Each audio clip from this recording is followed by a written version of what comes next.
Time now for your evening rush. Police in Rockland are investigating how and why a high school student had a gun and ammo in their car.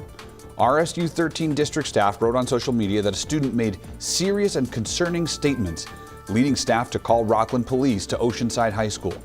According to the district, they determined there was no threat to the school, but investigators say they found a gun and ammo in the student's vehicle. That investigation is ongoing.